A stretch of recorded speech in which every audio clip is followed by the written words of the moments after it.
tagumpayanan sa piling nyo na aming nadarama. Salamat, Panginoon, dahil we are able to overcome, Panginoon, ng mga iba't ibang mga paghamon sa aming buhay to the past week at sa bawat araw na daraan. Damang-dama po namin, Panginoon, ang inyong pong pagyakap sa bawat sa amin. Alam niyo po, Panginoon, ang laman ng aming mga puso. Dalangin po namin as we come to worship you today, inyo pong katagpuin ang bawat sa amin.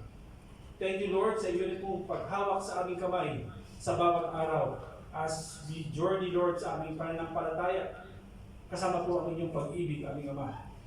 Lord, nataas po namin sa inyo ang aming pagsamba sa araw na ito. Patuloy niyo pong samahan ang bawat isa. Inyo po, Panginoon, na patuloy na pagtibayin ang aming pananampalataya, ang aming pagtitiwala sa inyo, Panginoon. Daily, Lord, inyo pong i-lead ang aming worship service, Lord. Lahat po ng mga magiging kabahagi nito, magmula po sa aming music ministry, sa mga bawat membro, Panginoon, na magbibigay kalakasan sa bawat isa. At dalangin namin, Panginoon, na ang mensahe na nakakahayag, Panginoon, sa araw na ito ay magamit namin sa aming pang-araw-araw na buhay. Salamat, O Diyos, sa inyong kabutihan, sa inyong pag-ibig. Ito po ang aming samang dalangin sa pangalan ni Jesus. Amen. Let's celebrate this brand new day as we praise and worship our Lord God. Praise Him, praise our Lord.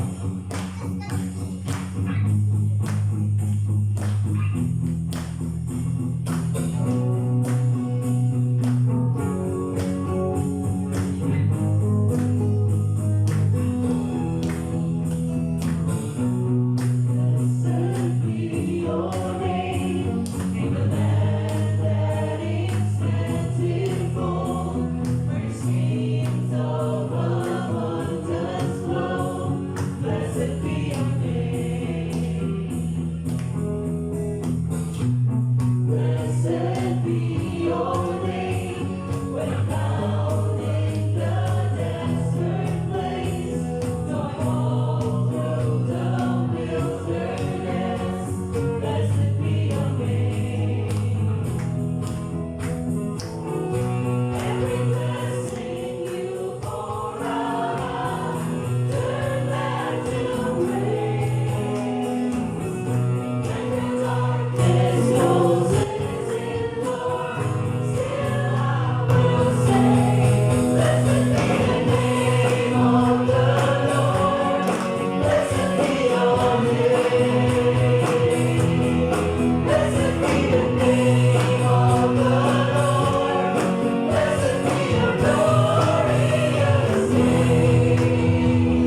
and worship is only to you. We praise you with all our life.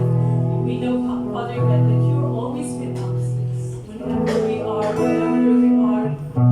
we know that di mo kami pababayaan, Panginoon. We thank you that we are here.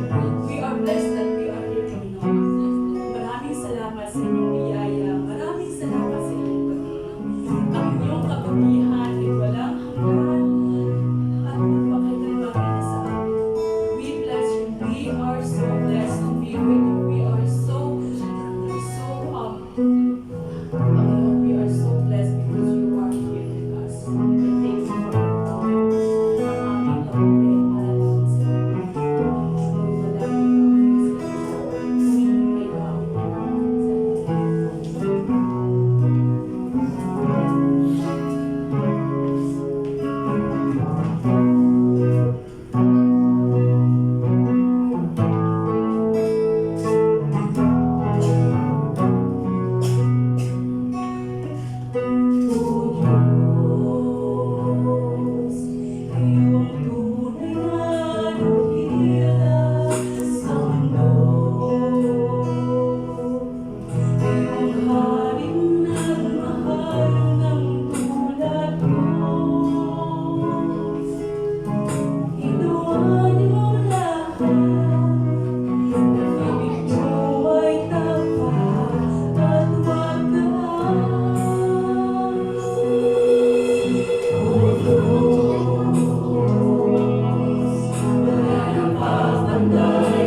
binigay ko sa amin ng message na sana po ay ma-apply namin sa aming buhay, sa paligid namin, sa nakasama na rin Panginoon.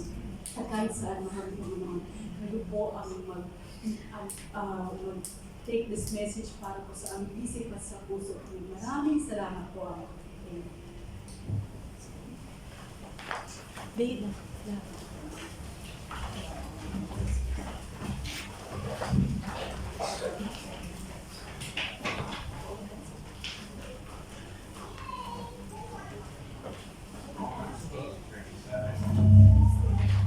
In all these things we are more conquerors through Him who loved us. And that is what we are celebrating. But under grace.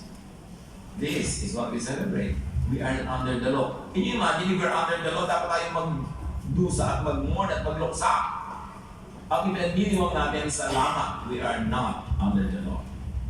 Sapagkat ang hindi na dapat maghari sa inyo ang kasalanan dahil kayo'y wala na sa ilalim ng kautusan, kundi nasa ilalim na ng kagandahang loob ng Diyos.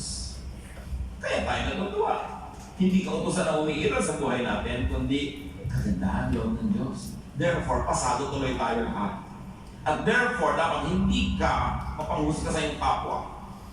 Victory over temptation is not in fighting and winning over temptation, but in voiding the law that makes life a non-stop temptation and a sorry arena for failure. Pag under the law ka, you're a failure every day, all the rest of your life. You will be miserable and you'll be unkind and you'll be cruel like many people who are under the law. Celebrate salvation from the law, from guilt, from a lot of punishment that are needless because we are in Christ. Understand God's love in Jesus. Commit to loving more. Kung meron tayong dapat maging masters of, it is in loving people. And stop being tortured by impossible standards. Stop being tortured by needless guilt. And stop torturing others by the same things. Yan ang ating ipinagdiriwang. Salamat sa Panginoong Jesus. Pinalaya tayo sa hindi naman natin kayang gawin.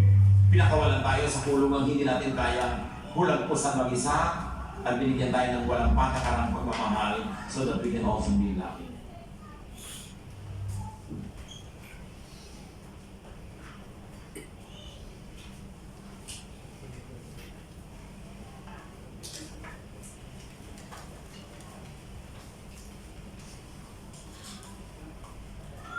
Tayo ngayon para sa ating panalangin kasasalamat. Ang Diyos na nakapangyarihan sa lahat, patuloy po na papuri at pasasalamat ang aming handog sa inyo. Salamat, Ama, sa biyaya ninyo sa amin sa araw-araw, sa kalakasan ng aming pangangatawan, kapayapaan sa panahon ng pag-aalala. Maraming salamat, Ama, sa trabaho na ipinagkaloob at pinagkatiwala niyo sa amin. Dalangin po namin na kami maging mabuting katiwala ng lahat ng inyong kabutihan at katapatan sa amin. Salamat din po sa bansang UAE, patuloy na nagbibigay daan upang may taas ang antas ng aming buhay. Patuloy po ninyong pagpalain ang pamunuan ng bansang ito, gayon din sa aming bansang Pilipinas. Dalangin namin na patuloy ninyong gabayan ang aming Pangulo sa kanyang mga desisyon kabilang ang namumuno sa aming bayan. Higit sa lahat, Ama, maraming salamat sa mensahe na aming narinig sa araw na ito. Salamat, O Diyos, sa katagumpayan na aming nakakamit sa piling ninyo. We are free and relieved from all anxieties and worries. Mas nagiging magaan ang pagharap namin sa buhay. Patuloy nawa namin na ma-enjoy ang kalayaan na ipinagkaloob ninyo sa amin at maibahagi din namin ito sa aming kapwa at may isa pamuhay sa araw-araw. Bilang pasasalamat, amin pong inihahandog at ang aming handog at kaloob, dalangin namin na inyo itong pagpalain at magamit sa pagpapalaganap ng inyong iglesia. Ito po ang aming samot dalangin sa pangalan ni Jesus na aming tagapagligtas. Amen. Maaari na po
ang mensahe kong hatid sa atin ng ating puting pastor ay meron po kagat na victory over temptation. Purihin po ang ating Panginoon. At ating din pong binabati yung ating mga kapatid na ating nakasama sa unang pagkakataon. Din po, ating din binabati yung ating mga kapatid na joining us via Zoom. At tayo po at ating po miniwelcome ang ating pong kapatid si Ate Arlene. Tayo po muli sa Abu Dhabi. Salamat po muli sa ating Diyos na tayo po nagkasama-sama muli sa ating panambahan. Sa ating pong announcement, patuloy po ang ating paanyaya sa bawat isa na makibahagi po sa ating Wednesday Jesus study. Ito po yung nagsisimula na alas 8 po ng gabi. At kung kayo po ay nais na mag-join, kayo po ay mangyari naman po makapag-ugnayan kay Ate Raquel para po kayo po ay ma-i-add sa ating group.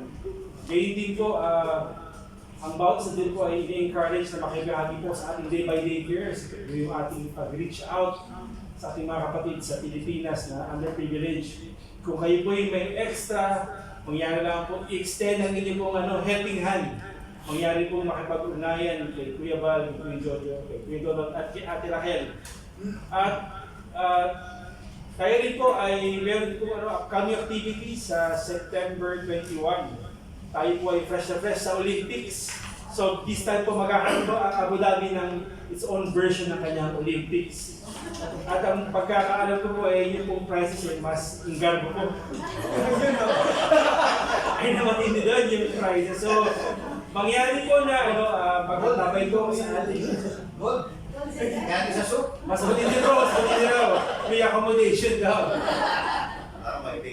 Mangyari po na magkatabay po sa more details sa ating Facebook page. At higit po sa lahat, kailangan po namin ang inyong confirmation po sa inyong attendance. Magkakaroon po tayo ng grouping, so mas magiging masaya kung mas marami pong makikibahagi sa ating pong gawain. Muli po, maraming pong salamat sa Diyos sa papuri.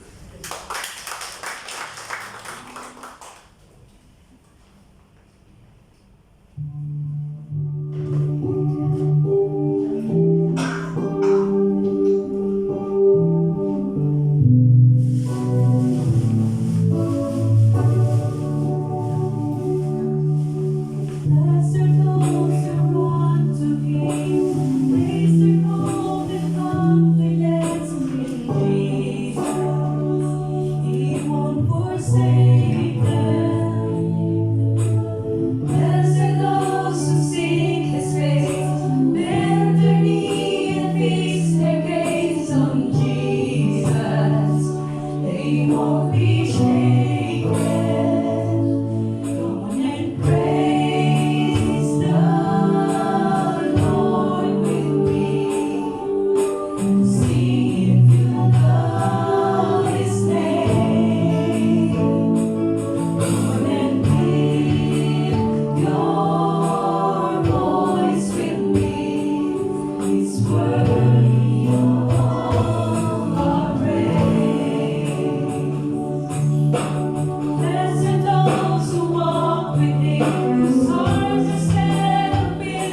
with Jesus.